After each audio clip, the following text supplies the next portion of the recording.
I had no room left for fear. When someone has been buried alive by a lie, the only pain that remains is the silence they choose for themselves. And I, Abigail Callahan, had been silent long enough. On Monday morning, I walked into a lawyer's office in downtown Vancouver with a thick briefcase and a face void of emotion. The office was small, simple, but tidy. Sunlight filtered through the glass windows, landing on the file I brought with me. Every page a piece of my life, living proof that I never left this world the way they claimed. The person meeting me was attorney Jacob Miles, a young man in his early 30s, neatly cut brown hair, thin-framed glasses. As I opened my briefcase and laid each document across the table, he just sat there, frozen, eyes wide and barely blinking. "This is my passport," I said, pushing forward the U.S. passport stamped repeatedly from Vancouver, Seattle, Toronto. "Here are my rental contracts, pay stubs, tax documents, and Canadian residency card. All dated during the same time Oregon officials listed me as deceased." Jacob flipped through a few pages quickly, then looked straight at me. "You're saying you were falsely declared dead?" I nodded. "And my family used that to transfer all my assets to my sister, Emily Callahan. Not just my personal belongings, but also my grandparents' inheritance fund and some shares in the company I used to work for." He leaned back in his chair, rubbing his forehead. "I've never handled anything like this before." "I don't need you to be surprised," I replied, my voice strangely calm. "I need you to help me reclaim my identity, and if possible, hold the people who orchestrated this accountable." He exhaled slowly, then nodded. "We'll start by filing a petition to revoke the death certificate. In parallel, I'll contact the Oregon State authorities and begin preparing a case for document fraud and inheritance abuse. But," he hesitated, "this process won't be quick. It could take months." I looked up at him, my eyes steady. "I don't have months. Because they're holding a memorial for me this weekend." Jacob froze. "A memorial? But they already held a funeral." "I know." I gave a bitter smile. "But apparently one fake funeral wasn't enough. They want a second performance, bigger, more public, and this time, I'll be there to watch them act." That very night, I received a message from an unknown number. No name, no greeting, just a single line. "Memorial for Abigail Callahan. Sunday, St. Luke Church, Portland." I stared at the message, my heart pounding. St. Luke. The church where I once sang in the children's choir, where my parents used to take family Christmas photos every year. They chose that place to continue the lie, a sacred place full of memories, now turned into a stage for their false grief. I stood by the window, city lights reflecting on the glass. Inside me there was no anger, no doubt, only a cold clarity. I had been discarded, erased, replaced, but now I would return. Not to apologize, not to plead. I would return to reclaim the truth. I hired a freelance journalist who had reported on complex inheritance lawsuits. I gave her every document, from the forged death certificate to the illegally transferred estate records. She promised to keep my identity confidential until the right moment to expose the truth. I said only one thing: "I'll give you that moment." I also had a long black coat, tailored, simple but elegant, not as a disguise, but to match the role I would play at the memorial, the one who returned from the forgotten. I wasn't sure who would attend that day. Relatives, old friends, people who turned their backs on me without a word. But I knew one thing for sure: they would never forget that day, not because of the scripted eulogies, but because I would walk in at the moment they least expected and pull the curtain down, letting the light shine on the truth they had buried for 3 years. That morning, the sky over Portland was oddly gray. A light drizzle fell, as if the city was bowing its head for something, or someone. I stood across the small street, looking at St. Luke Church, once a place of childhood memories, now where my family would remember me again. The church lights were glowing, luxury cars lined the entrance. People dressed in perfect black attire entered with faces showing perfect sorrow. But I knew, beneath that moral facade, no one truly grieved. I pulled my coat collar up, fastened the final button, and slowly crossed the street. Inside, the service had already started. Through the slightly open door, I heard the choir singing Amazing Grace. The pure voices echoed through the sacred space. A perfect backdrop for the tragedy they wanted the world to believe. As the song ended, a man stood. My father. Abigail. She was a complicated soul, he began, his voice slow but clear. She wasn't always easy to understand, but we loved her. We did everything we could. My mother sat below, lace handkerchief in hand, eyes red. She nodded gently with each word he said, as if memories were returning. But I knew. This was just a scene from a script they had rehearsed well. I placed my hand on the heavy wooden door, took a deep breath, and pushed. The door opened with a long groan echoing through the church.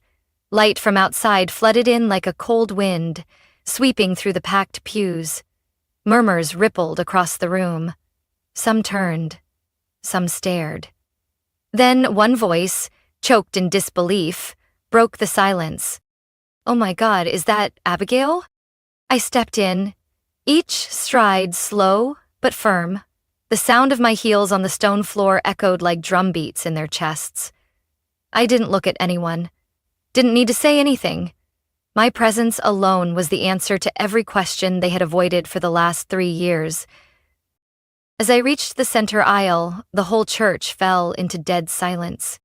My mother stood suddenly, lips trembling, eyes wide, then collapsed, her body limp in Aunt Margaret's arms. A perfect faint, perhaps rehearsed in her mind many times.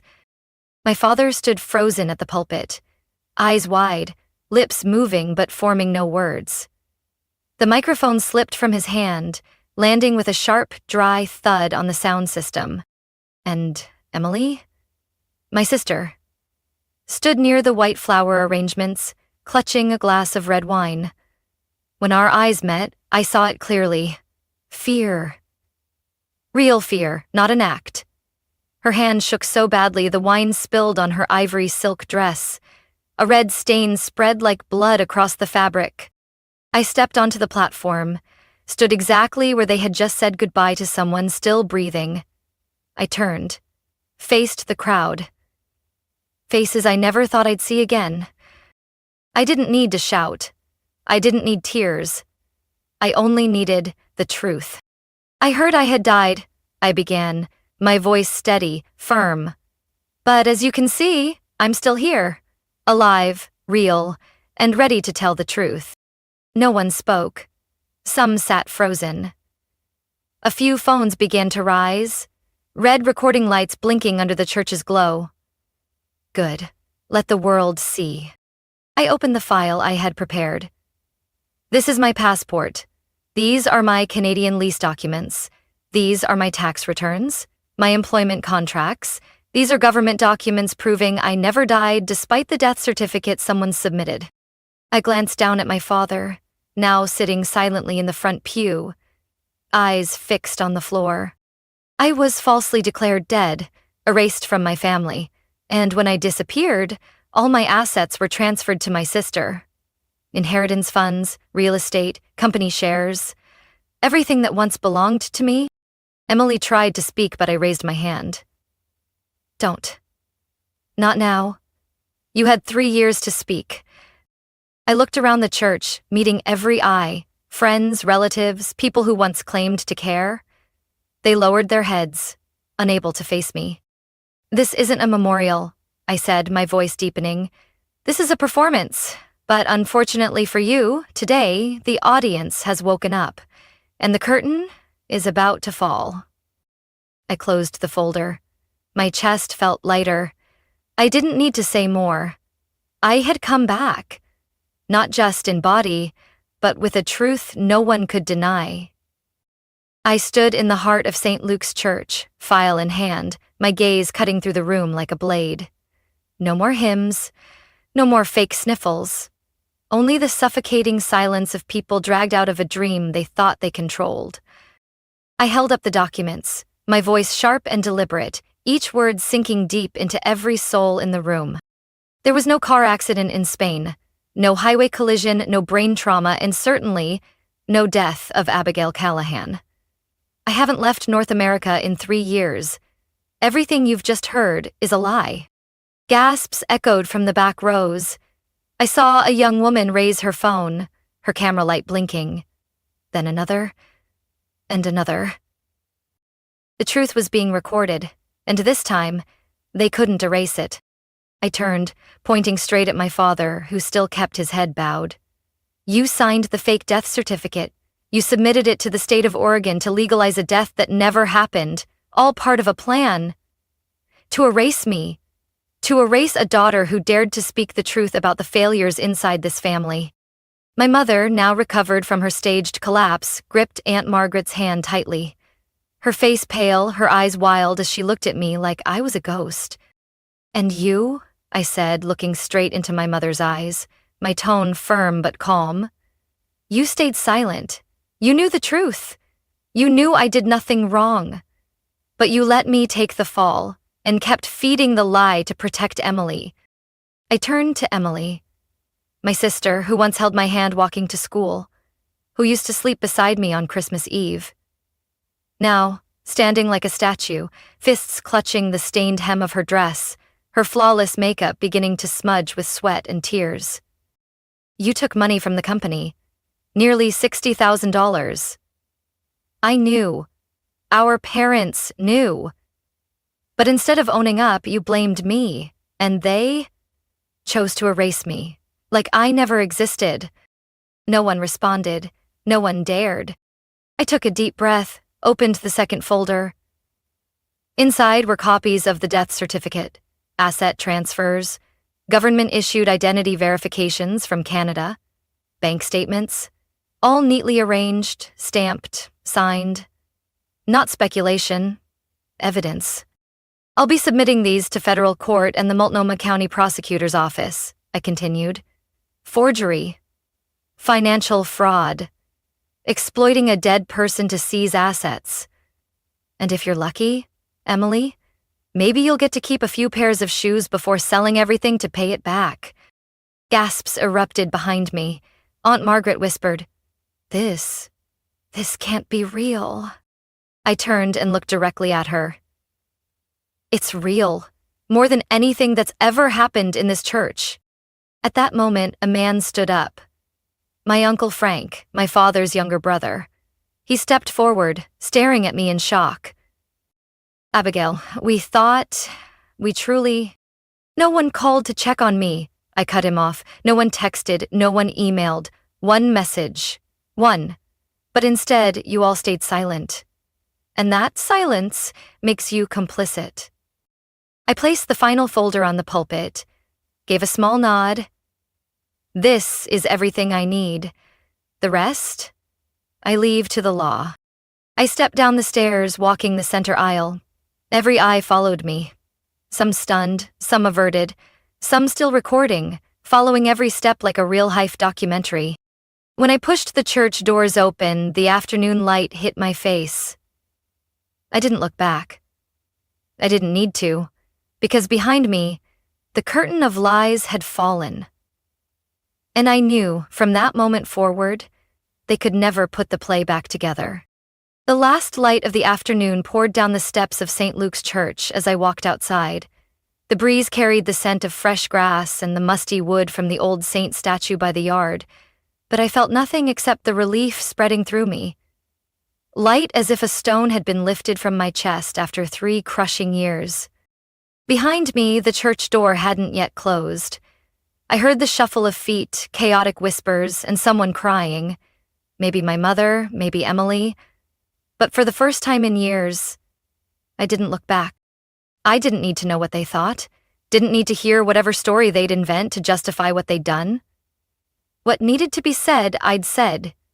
What needed to be proven, I'd proven. The rest now belongs to justice. The next day, I sat in attorney Jacob Miles's office, the marks from my heavy briefcase still faint on my hand. He carefully filed each document into labeled folders, nodding as he checked each seal and signature. "Everything's in order," he said calmly. "The petition to revoke the death certificate has been submitted to the state court, along with lawsuits for document fraud, asset seizure, and false reporting." I nodded, saying nothing. What I felt now wasn't triumph. It was release. Jacob looked up at me.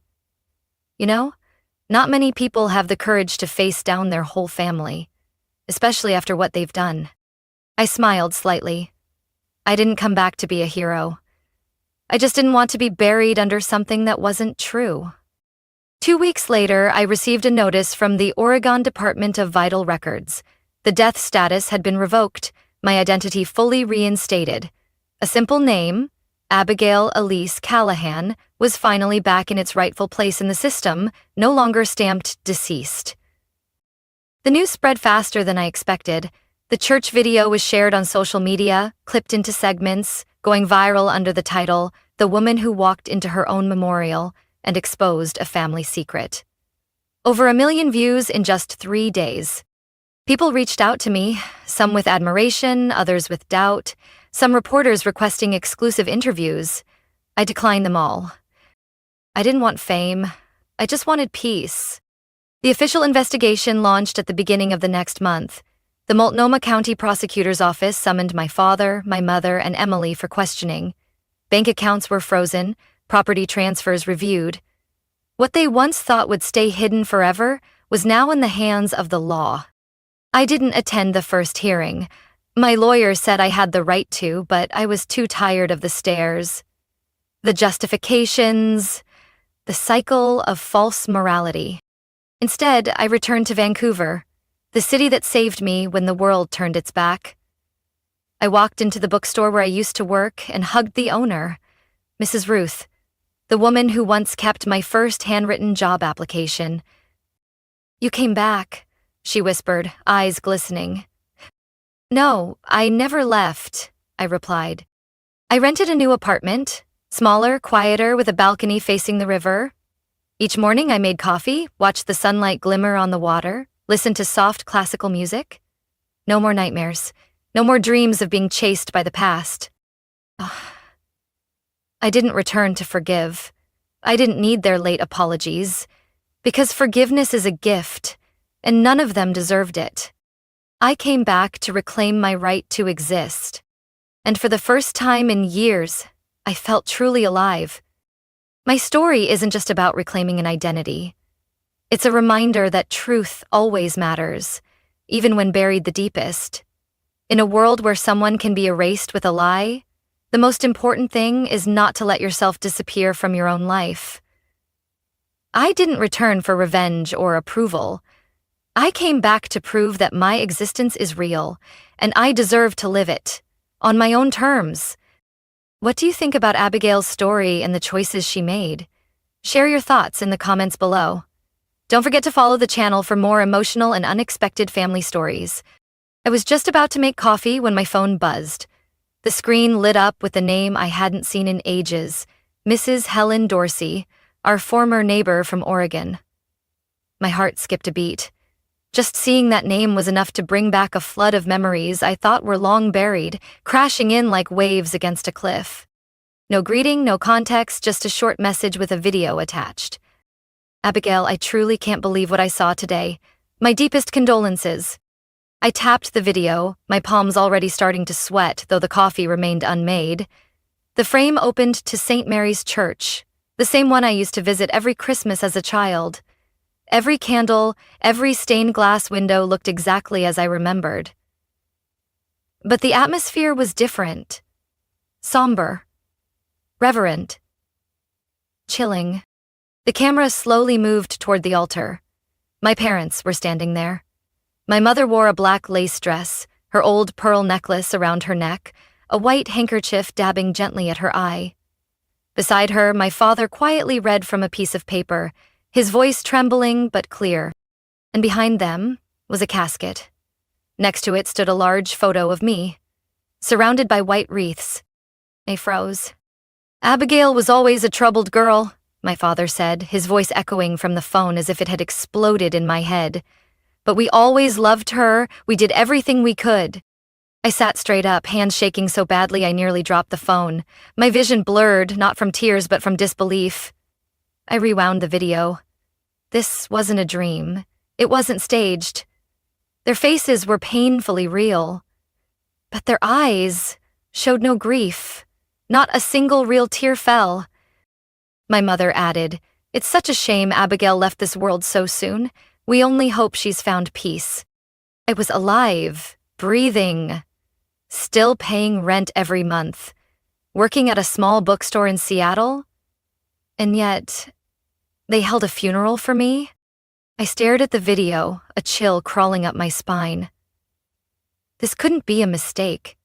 I hadn't gone missing, hadn't had an accident, hadn't experienced any major event that would lead people to think I was gone. This was intentional. I set the phone down, but my eyes didn't leave the screen. The pews were packed, everyone dressed in black. I recognized faces from childhood. My old piano teacher, the former gardener, even Uncle Roy, who hadn't left the state in over 20 years. Everyone believed I was dead. Not one person called to verify. No one messaged. Not a single question. I wasn't just erased from the family. I was buried alive. I slid down onto the kitchen floor, breath unsteady, the organ music from the funeral video still echoing in my ears. I kept replaying the clip, like I was searching for a loophole, a sign that this was all a misunderstanding. But there was none. This was a story. Crafted, careful, deliberate. And at that moment, one thing became clear as sunlight streaming through a window. This wasn't an accident, this was a choice. I used to believe that family was the one thing in the world that would never turn its back on you. That no matter how doubtful the world became, your parents would always be your foundation. But 3 years ago, that belief was shattered by a single, cold, merciless phone call. Back then, I was working at the architecture firm my family had founded in ADS in Portland, Callahan and Hart Design, where my father, Richard Callahan, was the CEO, and my mother, Judith, handled the finances. I was a project coordinator. Hardworking, discreet, never had any major missteps. Everything seemed fine until one day, the end-of-quarter balance sheet turned into a nightmare. $63,000 had disappeared from the project operations fund. It wasn't enough to ruin the company, but it was enough to send everyone into a panic. I remember the emergency meeting clearly. My father holding the bank statement, his face heavy as stone. My mother said nothing, just looked at me like she already knew the answer. "Abigail," he said, each word weighed down. "Is there something you need to confess to us?" I stared at them, stunned. "What do you mean?" "I didn't do anything wrong." But it was his next sentence that struck like a dagger. "You're the only one with access to the internal code for that account besides your mother. You think we don't know that?" My jaw dropped. "Wait, you think I took that money? You really believe I could do that?" Silence. No one answered. Just a flicker of avoidance from the corner of the room. Emily, my younger sister by 4 years, stood by the coffee machine, arms crossed, tapping her deep red nails against a ceramic mug. No defense, no support, just... And then I understood. Emily was the one who did it. She'd only recently joined the finance department. My parents had always adored her, believed she was clever, charming, a natural in marketing. But I'd seen the strange designer shopping receipts in her drawer, the weekend spa trips with rich friends, things her salary couldn't possibly afford. I stood up, turned to my parents. "It was Emily. You both know it. You just don't want to admit it." For the first time, my mother raised her head and looked me straight in the eye. Her voice was low, cold. "We've had enough trouble already, Abigail. Don't you see? One damaged child is better than 2 destroyed ones." I couldn't believe what I was hearing. They didn't just suspect me. They chose to cast me out, to protect Emily.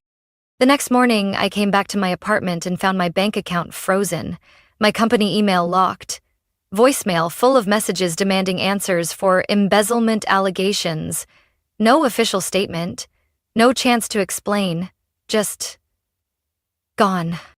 I tried reaching out to friends, colleagues. A few replied curtly, most didn't respond at all. I messaged the aunt I was once close to. She replied with just one sentence. "You should let this go." I became a ghost. No voice, no place. So I disappeared for real. I left Portland, left everything familiar. I moved to Vancouver, Canada, under my middle name, Abby Hart, and took a job at a small bookstore near the train station. There I was just a quiet girl, living in silence, no social media, no contact with anyone from before. And though I tried to move on, there were nights I lay awake, heart screaming with the unanswered question, did they ever think about me? Regret it? But now, after watching that video, I had my answer. Not only did they not regret it, they held a fake funeral to tell the world I no longer existed. It's not that they didn't know I was alive. They chose to erase me from their lives, to protect my sister, to redistribute the inheritance, to eliminate the name Abigail Callahan from anything that might bring them shame. And they thought I'd never come back. They were wrong. I tried to forget. I told myself it was behind me, that I had survived the worst fall of my life. But life doesn't let you rest. It all started when I tried to recover an old email account, the one I used for job applications and paychecks back when I was in Portland. I needed to access a few old documents to complete my Canadian permanent residency application. A simple task. I thought it would take a few minutes.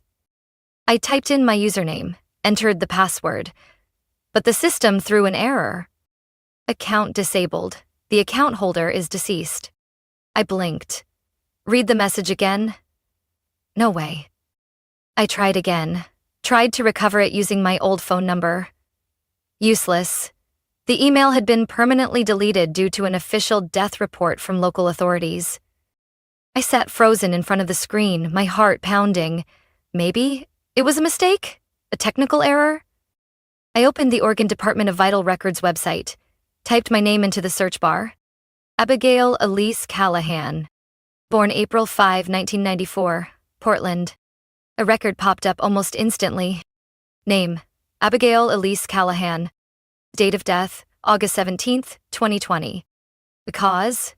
Car accident in Spain. Status, confirmed, no further verification required. Death certificate ID, ORD 78 F 6193. I held my breath. I had never set foot in Europe, never applied for a visa, never bought a plane ticket to Spain, and yet I died? There? I clicked Download Death Certificate. A PDF opened, complete with seals, ID numbers, and an electronic signature from a coroner, confirming I died of a traumatic brain injury in a collision on a highway near Barcelona. It didn't sound right, but who needed a perfect truth anyway? My throat went dry as I read. I couldn't even blink anymore. This wasn't just a misunderstanding. This was a deliberate fabrication. Someone had created my death, with detailed information, context, even a specific location. And worse, they had fooled the government. I jumped out of my chair. My hands trembling, I pulled out my old personal file. U.S. passport, Canadian ID, health insurance card, rental contract in Vancouver, pay stubs. Everything with clear dates from 2020 to now. Nothing showed I'd ever left North America, let alone died in Europe. I opened a map, zoomed in on the highway near Barcelona, the place listed as where I died. A small coastal town, population under 4,000, no U.S. embassy, no major hospital. The perfect place to stage something. The question looped in my mind like a broken clock hand. Who did this? Why go that far? This wasn't just about cutting ties or removing me from the family. This was about erasing me from the world. Then I remembered my mother's eyes when she said, "Undamaged child is better than two." I no longer had any doubts. My parents, Emily, they planned this, not just to erase me from their lives, but to benefit from my disappearance. I opened my laptop, logged into the Oregon State Property Management System, searched my name, and my heart dropped out of my chest. Every asset under my name, including the trust fund from my grandparents' life insurance and partial ownership in the company, had been fully transferred to Emily Callahan. Date: February 2021, 6 months after my death. This wasn't just personal betrayal. This was a massive asset transfer, legally processed under my name. I sat in the dark. My tiny apartment suddenly felt colder than ever. Outside the window, Vancouver was settling into winter, light snow drifting down, but the chill in my chest was far worse. They buried me with a story. Now I had to dig myself out. I thought I had braced myself for everything, that nothing could surprise me after learning I'd been erased so blatantly. Then I opened Instagram. Not mine. That account had long been deleted. It was Emily's. She had just switched her profile from private to public, and the algorithm had accidentally pushed one of her posts into my search while I was looking up Callahan information. One tap, and the truth rushed into my eyes like an undertow. The first line in her bio took my breath away. Newlywed, living fully, loved by those who always believed in me. Emily's page was filled with photos from a lavish wedding in Charleston, South Carolina. Golden sunlight pouring over long white-covered tables, a towering crystal champagne display, heart-shaped floral arches among ancient oaks, golden lanterns, a shimmering mermaid-style gown, blush-toned bridesmaid dresses, all staged like a dream I was never invited to. I scrolled through every photo. In the middle, one image hit me like a punch. My father, Richard, standing next to the groom, holding a microphone, beaming. The caption read, "For the daughter who always made us proud." I reread it over and over. Not for me. The one who used to wake up early to make coffee for my mom, worked extra jobs to pay for college, stepped in at the office when staff was short. But for Emily, the one who stole money, spun lies, and then went on living like I'd never existed. I kept scrolling. The next photo showed a hand with a massive diamond wedding ring. Below it, a "Thank you to our beloved parents" for funding the entire wedding, including the new home they had just moved into in Lake Oswego, one of the most upscale neighborhoods in Portland. I reopened the property records, this time checking real estate ownership. That house had once been registered under my name by my father, part of an investment he promised to give me as a reward after I'd completed my MBA. Back then, I declined to take it right away because I wanted to earn it myself. Now, it belonged to Emily Callahan Hart. Legal owner, transferred 9 months after my death certificate was issued. I checked the linked bank accounts listed in the family inheritance disclosure. Once again, my name was gone. In its place was a brand new hyphenated name, Emily Elise Callahan Hart, listed as the sole beneficiary of the Internal Scholarship Fund, the joint investment account left by our grandparents, and even a life insurance policy I didn't know existed. I sat there, numb, my whole body frozen. One thought began looping in my head. They didn't just replace me. They rewrote everything so I had never existed. I was once the designated heir. I was once chosen by my grandparents to hold the majority of the savings meant for future generations. I was once promised a managing partner role when my father retired. And now, everything belonged to Emily. I didn't see a single photo of me, not one mention, not even a "wish she were here." Aunt Margaret, who used to send me Christmas cards every year, stood beside my mother, smiling. My cousin Dean was clinking wine glasses. The whole family. Happy, joyful, as if I had never been one of them. And what crushed me the most was when I zoomed in on a photo taken during my father's speech. Behind him was a large screen showing the bride's life moments. I saw one image. I recognized it instantly. It used to be a photo of me at age 8, sitting in the backyard garden, grinning. But it had been edited. My face had been replaced with Emily's. Sloppily done, but just convincing enough to fool an outsider. I wasn't just forgotten. I was erased from history. Memories, assets, bloodline, all now carried Emily's name. And that's when I knew. If I wanted my life back, I couldn't stay silent. They may have buried me in lies, but it's that silence I'll now use to awaken the truth. I arrived at Cedar and Pine at exactly 7 p.m., the same time I had confirmed 2 weeks ago. That evening was cold, with wind sweeping through the narrow streets of Charleston. I stepped out of my car, my silver-gray dress fluttering as I held 2 carefully wrapped gifts, from my mom and my sister. My heart was racing, not from the cold, but from anticipation. I had waited for this family gathering for 3 months. After several times hearing my mom say, "We really should all sit down together for a proper meal," I was the one who took the initiative to organize it. I picked the venue, paid a deposit of $980, and sent out customized menus to each person. Mom said she liked baked cod, so I added a special portion just for her. My sister Harper had recently gone vegetarian, so I made sure the restaurant prepared a separate meal for her too. I planned every detail to make sure no one had a reason to complain. But that evening, the parking lot was empty. No red Jeep that belonged to Mom, no old Honda that Harper usually drove. No laughter, no noise, no children running around. Just the flickering neon sign of the restaurant, shivering under the dark sky.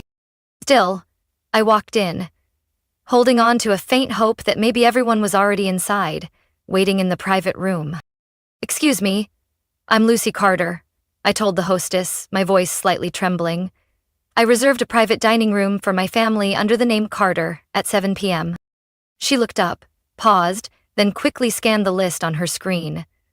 "Oh, right. The Carter family. But they came in yesterday." I froze.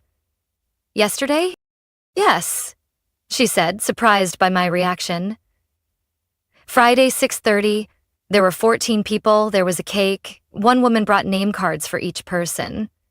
Very particular." I gave a short, dry laugh that faded halfway through. "No, you must be mistaken. I booked for today, Saturday." She frowned and silently scrolled through the booking log. "No, the room was used last night. Would you like to call someone to confirm?" I didn't respond. I was already pulling out my phone. Mom picked up after the 3rd ring. "Hi, sweetheart, what's going on?" Her voice was light, like nothing had happened. I swallowed hard. "Where are you?" A brief pause, then she gave that soft chuckle I knew all too well, the one she always used right before saying something she knew would hurt, but pretended was harmless. "Oh, the dinner was last night, honey. We thought you were busy, so everyone just went ahead without you. But don't worry, I brought you some extra baked cod. I can swing by tomorrow if you'd like." I gripped the phone tighter. "The dinner was yesterday?" I texted clearly. "Maybe you got mixed up." "It was great, though. There was cake, and even games. Everyone asked why you weren't there." I didn't respond, didn't say goodbye. I just ended the call. No one called back. Not Mom, not Harper, not Uncle Mark. No one. I stared blankly at my phone screen, where Mom's message from 2 weeks ago still glowed. "Saturday, 7 p.m., Cedar and Pine. The whole family can't wait to see you." It was still there. Saturday, no mistake. I walked back to my car, shut the door, and sat there for a long time. My hands were trembling. I couldn't tell if it was from the cold, the anger, or the wave of rejection flooding my chest. They had come, they had eaten, they had laughed, and I, the one who paid for everything, was left behind like an afterthought. I didn't drive home right away. I went straight to Folly Beach, parked facing the ocean, and sat in silence for nearly 2 hours, watching the waves crash like they could wash away the sting in my chest. I should have been surprised, but honestly, I wasn't. Being the afterthought wasn't new to me. Growing up, I was always the low-maintenance one in the family, Mom used to joke with the neighbors, "Lucy's so independent, I don't have to worry about her like I do Harper." It sounded like praise, but over time I realized independent was code for, "You don't need love, so we won't give it." Harper, 3 years younger than me, had dropped out of 3 college programs. Each time, Mom consoled her with teary hugs and comforting words like the world had wronged her. Me, after graduating with a full scholarship and landing a job at a design firm in Atlanta, got one text, "Glad you're finally doing something useful." But what happened afterward made me feel less like a daughter and more like a walking wallet. When Harper dropped out for the 3rd time, Mom called me one late afternoon. "Lucy, she's really lost. I think she just needs a fresh start. She's looking into cosmetology school. Could you help with the tuition? Just a few thousand. Think of it as investing in your sister's future." I hesitated. But I transferred the money anyway. A few months later, another emergency. Harper couldn't afford the security deposit on a new apartment in Savannah. Mom called again. "You're her sister. Help her out a little, will you? It's just temporary. She'll pay you back when things settle. Come on, we're family. Don't be so transactional." I wired $1,200. That temporary lasted nearly a year. Then came the dental procedure. Harper needed orthodontic work. Claimed it was affecting her job prospects. Again, I got the call. I remember it clearly. I had just received my first bonus of the year. I had planned to finally book a trip to Seattle, a place I'd dreamed of visiting since college.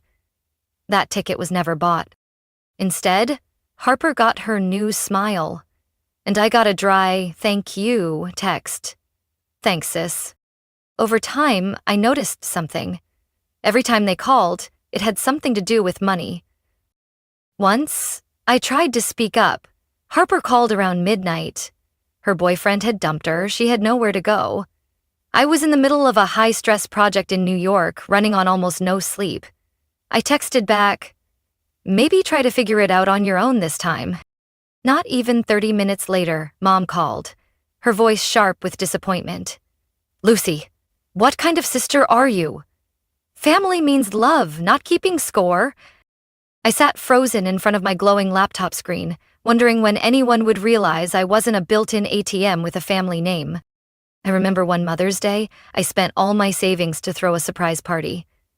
Booked a restaurant, hired a private chef, ordered her favorite cake from that little bakery in North Market. Harper showed up late. No gift, no congratulations. But throughout the entire party, everyone kept bringing her up. "She's going through a tough time and still managed to be here." And me? I stood off to the side, pouring drinks and smiling politely. When Mom finally called me over for a photo, she didn't even look up and said, "Lucy, can you help me with the dishes? Let Harper rest." I used to think that was her way of loving me, but it turns out that was just how they operated. Propping me up as the support beam every time Harper collapsed. Every time I felt exhausted, every time I said I couldn't keep doing this, they always had the same response. "If you keep score like that, it's not real family." Family?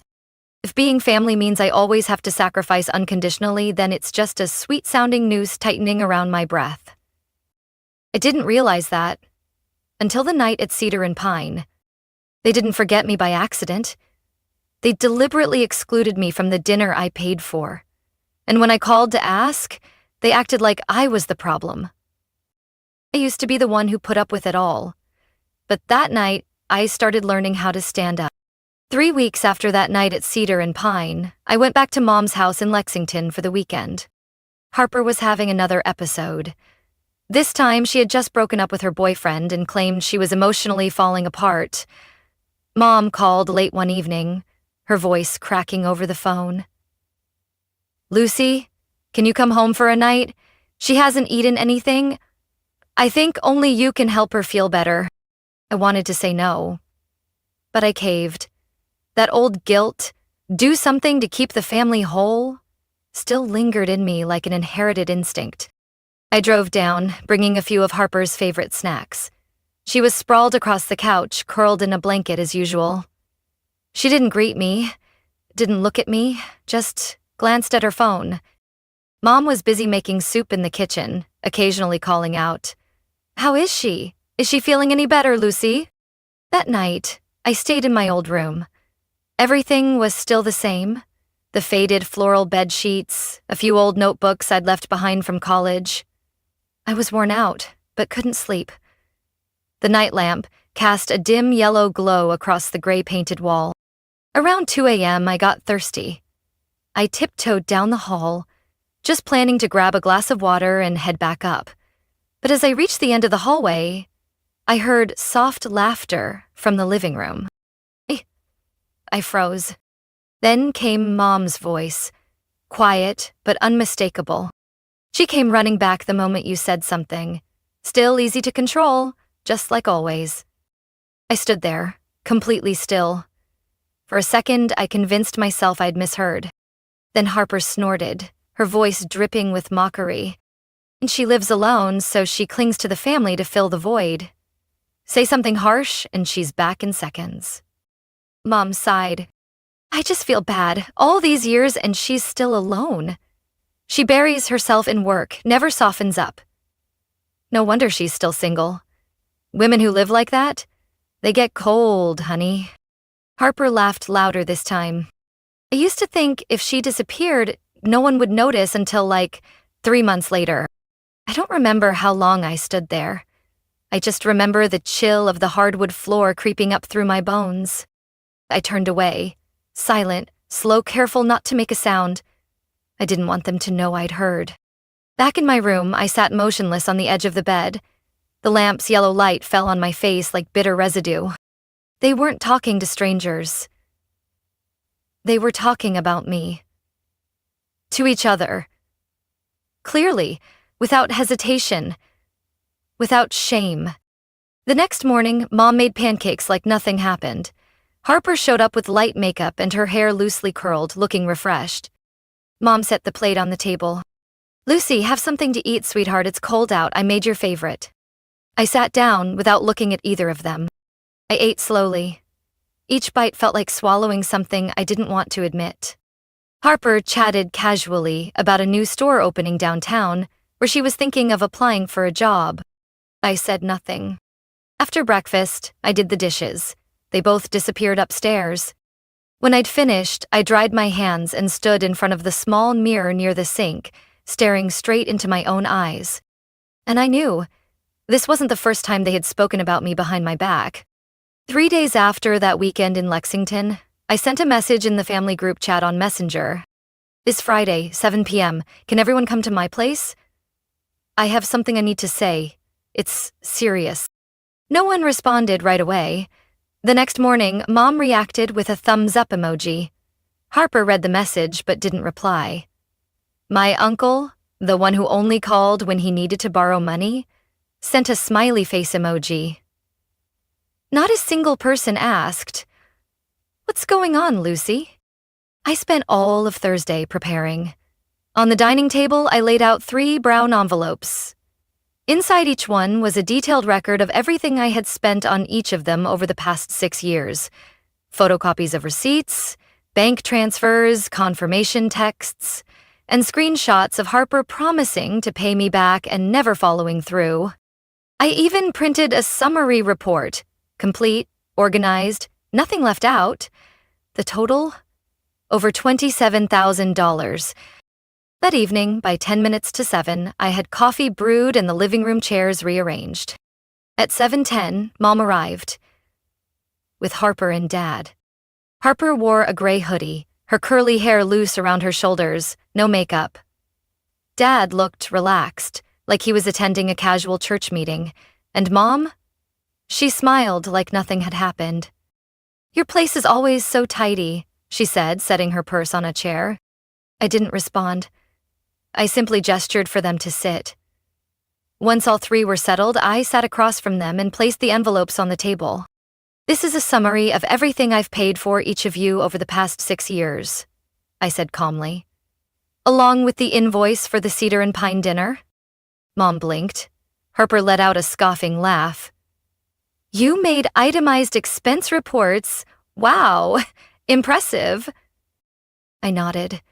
From now on, everything comes with a receipt. Dad leaned back and crossed his arms. What is this, Lucy? You want your money back now? I looked him straight in the eyes. No. I'm not asking for anything back. But starting today, every act of help will be transparent. Because kindness isn't a blank check, and if it's not respected, it won't be offered. Harper flipped through a few pages and laughed mockingly. $2,300 for cosmetology school? Seriously? I was like 20 years old. You still kept that? I nodded.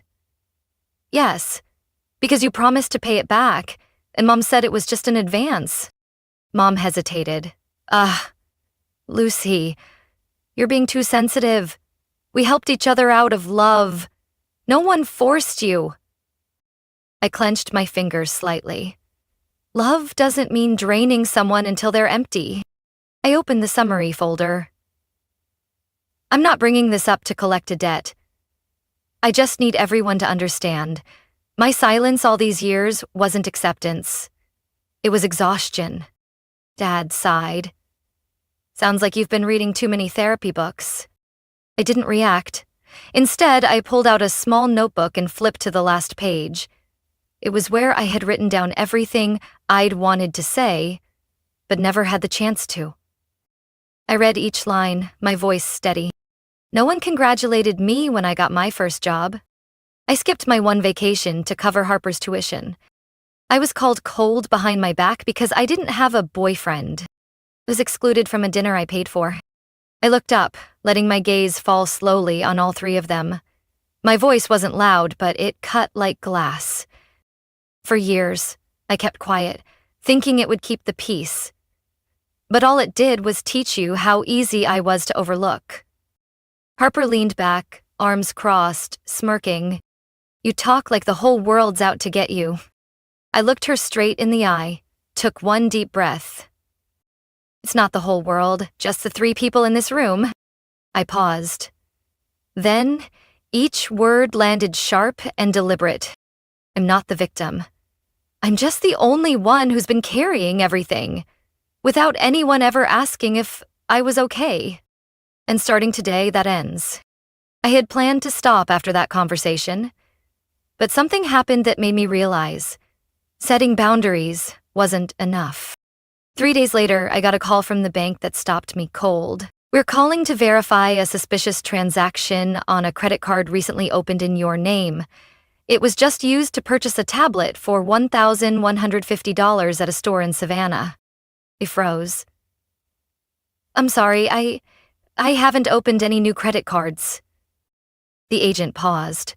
The card was registered 3 weeks ago, with a billing address at 2424 Magnolia Drive. Is that your current address? I closed my eyes. That was my mom's house. I thanked them and hung up. A chill ran from the base of my neck down my spine. That night, I opened Instagram. Harper had just posted a photo on her balcony, smoothie in hand, brand new iPad on her lap, with the caption, "New toy, new mindset. Let the glow up begin." I stared at the screen, my fingers tightening around the phone. I had forgiven ingratitude before, but this was fraught. The next morning, I went to the bank in person. After over an hour of reviewing records, they confirmed a credit card had been opened in my name using my social security number, but the shipping address was Harper's. First transaction? An iPad. Second, a premium spa package at Haven and Bloom. I didn't say much. Just asked them to freeze the account and print the full transaction history. That afternoon, I filed a police report. The officer took detailed notes. When I handed over the transaction evidence, he nodded. We'll forward this to the Financial Crimes Unit. If you have any messages or photos that can link the use of your information to a specific person, please send those in. It was quiet for a moment. Then I pulled out my phone. A message from Harper popped up on the screen. Sis, I'm sorry. I used your info to sign up for that spa. Please don't be mad. I didn't know what else to do. I was overwhelmed. At the time, I hadn't responded, just read it and moved on. But now, that message became evidence. I took a screenshot and sent it to the police. 3 days later, I received a call from a detective named Reyes. Ms. Lucy Carter, we're investigating a financial fraud case involving a credit card opened under your name. We've gathered enough evidence to confirm unauthorized use of personal information. We'd like to ask whether you want to press charges. If necessary, we can go to the suspect's address for a direct statement. I sat still. In my head was the image of Harper, wrapped in a blanket on the couch, looking like a wounded child, saying no one understood her. I asked, "What happens if I don't press charges?" "We'll keep the case on file. If there's another offense, we can act immediately." I answered slowly. "I need some time, but I don't want this swept under the rug." "Understood. We'll leave the file open for 60 days. I hung up. That evening, Mom called. Her voice was soft, trying to sound gentle. "Lucy, Harper's really panicking. She said you misunderstood the credit card thing. It was just a mistake. Please don't escalate this." I only asked, "Do you know what billing address was used for the card?" She went quiet. I let out a faint laugh. I don't need anyone to confess anymore. The truth is already in the system. 2 days after Detective Reyes's call, I received a voicemail from Mom. Her voice cracked, like she was trying to hold back tears. "Lucy, I'm begging you, don't do this. Don't turn this into a grudge. Harper made a mistake, but she's still your sister. I know you're angry, but if you still care about me, please come home. We need to talk, face to face." I replayed that message 5 times, not to analyze her words, but to be sure of one thing. For the first time in years, Mom was calling not to ask for a favor, but to plead. That afternoon, I drove back to Lexington. I had brought nothing with me except a printed copy of the case file and a small notebook. The familiar cream-colored house appeared behind the white fence. I turned off the engine and stepped out of the car, feeling the chill of November slip beneath my collar. Mom opened the door before I could knock, like she had been waiting. "Come in, sweetheart," she said, softening her voice. I made some tea. I stepped inside and saw Harper curled up on the couch, blanket over her legs, pale face bare of makeup. Dad was seated farther back, holding a coffee mug, but not drinking. The whole room was so quiet I could hear the clock ticking. Mom handed me a cup of tea. I didn't take it. I sat across from them and opened my notebook. "So, who wants to start?" I asked. Harper looked up, eyes puffy and red, her voice trembling. "I didn't mean to. I was desperate. I didn't think you'd find out. Everything's falling apart now." I tilted my head. Desperate enough to impersonate someone else's identity? And use their money for spa treatments and tech gadgets? She pressed her lips together, no reply. Mom stepped in. "Lucy, I'm begging you. You know she didn't do it out of malice. She's just immature. If you report her, her life will be over. I'm asking you." I looked at her. "You call that immaturity? Did you read the text she sent her friend?" I pulled out my phone and opened the screenshot. "Used my sister's info. Should be fine. She never checks that stuff." Mom's face turned pale. Dad set his coffee cup down silently. Harper turned away, tears sliding down her cheek. I sat upright. I grew up in a family where silence was treated as virtue and sacrifice was expected. But I'm done being silent. Mom clutched the hem of her sweater, voice shaking. "You're tearing this family apart, Lucy." I gave a soft laugh. "No, I'm just showing you the consequences of things you've always avoided." I turned to Harper, my voice low but sharp. "I didn't break anything. You were the one who reached in, took what you wanted, and assumed I'd keep smiling and paying like always. But not this time. You crossed the line." Harper buried her face in her hands, sobbing. "I didn't mean. I cut her off. "Don't say you didn't mean to. You were clear-headed enough to enter Mom's address, smart enough to brag to your friend, and calculated enough to hope I wouldn't notice. So now be strong enough to face it. No one said anything. Mom just wiped her tears, avoiding eye contact. After a while, Dad finally spoke, voice low and hoarse. "What are you planning to do next?" I looked at him for a long moment. "I haven't decided, but let me be clear, from now on, if anyone in this family uses my name, my information, or my trust, there won't be another sit-down like today." I stood, gathered my notebook, and Mom, if you truly want to fix this, you should start by teaching your daughter what boundaries mean.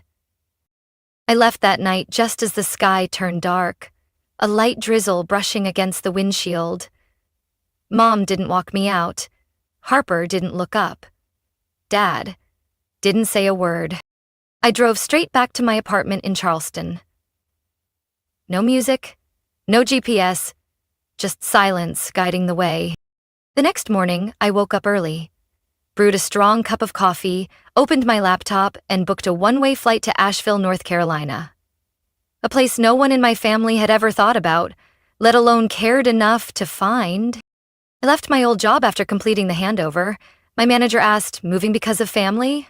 I just smiled. 2 weeks later, I rented a small apartment near the woods, just a 15-minute drive from downtown.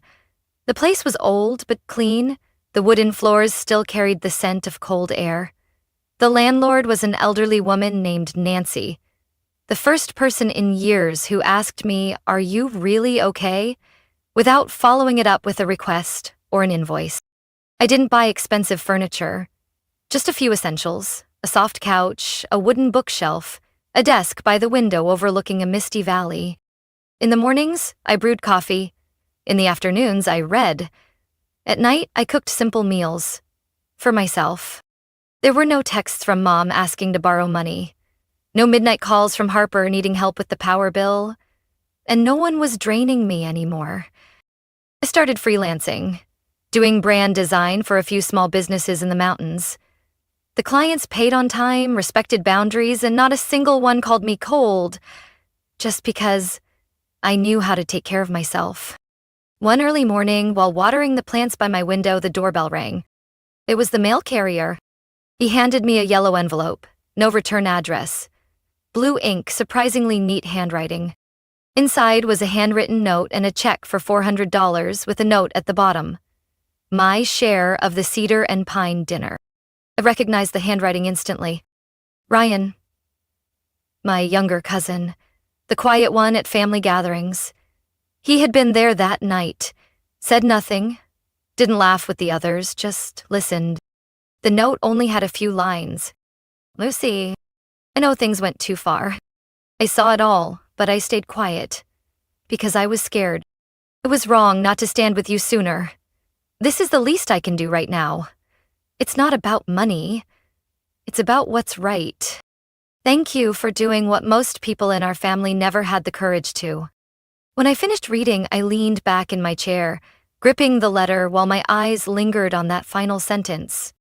I no longer felt like the tolerant big sister, or the family ATM, or the invisible shadow who only appeared when someone needed saving. From Asheville, the world looked different. I didn't expect my family to understand me. Mom's approval had lost its weight, and Harper's sympathy? I stopped chasing what was never there. I didn't give them my new address. I didn't post on social media. I left no trail. And strangely enough, they didn't come looking. Maybe they finally understood. I wasn't there anymore. Not physically. Not in the role they had placed me in. I never reached out again. No New Year's texts. No Christmas cards signed to our beloved daughter. No birthday calls. And of course, I didn't call them either. The last time I heard Harper's name was from an old friend during a random chat at a local bookstore. "Isn't your sister working at that cosmetics store in Greenville? I heard she's been kind of quiet lately." I just smiled. Didn't confirm, didn't deny. Harper was no longer part of my life. Mom called my old number a few times. I didn't pick up. Later, I changed it. No announcements, no explanations. Because honestly, I didn't owe them anything anymore. I didn't attend my cousin's wedding either. The invitation was sent to my old office. I didn't go. I used to think if I ever cut ties, they'd lash out, blame me, try to reel me back to preserve the family. But they didn't, because what they needed wasn't me. It was the version of me who knew her place, the good daughter who found the money when they asked, smiled through the pain, and stayed silent when they disrespected her. Once I abandoned that role, they had no use for me anymore. Winter in Asheville this year is colder than last, but my little apartment is warmer than it's ever been. I decorated my Christmas tree alone, hung each tiny ornament I picked out from the local craft fair. Not expensive, but each one marked something personal. I baked cinnamon cookies, played jazz, read books under a soft yellow lamp. I had spent my entire youth fearing the label selfish. Every time I said no, I was called unfeeling. But no one noticed I was the one being emptied out. Now, I no longer ask permission to live my own life. I don't apologize for disappearing. I don't explain why I never went back. Because simply put, I don't need to. I don't need to be present just to fill the void others left behind. I don't need to pay for someone else's poor choices. I don't need to break myself trying to be the good one for a family that never truly saw my worth. I don't wait for mom's calls. I no longer hope for an apology from Harper. I've stopped searching for signs that they finally understand my worth. Their recognition isn't what I need. Clarity within myself is. One early spring day, while walking through the woods near my home, I came across an elderly woman trying to find her way back to the parking lot. She asked if I could walk with her. Along the way, she asked, "Have you lived here long? You seem pretty at peace." I paused for a moment, then smiled. I just found peace, not long ago, and I plan to keep it for as long as I can. She nodded, her eyes warm and kind. No more words were needed, because perhaps only those who've escaped a place they once called home can truly understand the price of peace. And I paid that price. But what I got in return was a life that no longer belongs to anyone else. Not to my mother, not to Harper, not to a family that only remembered me when they needed something. Now that life, it's mine. Lucy's story is a sobering reminder that not every relationship labeled family is worth holding on to.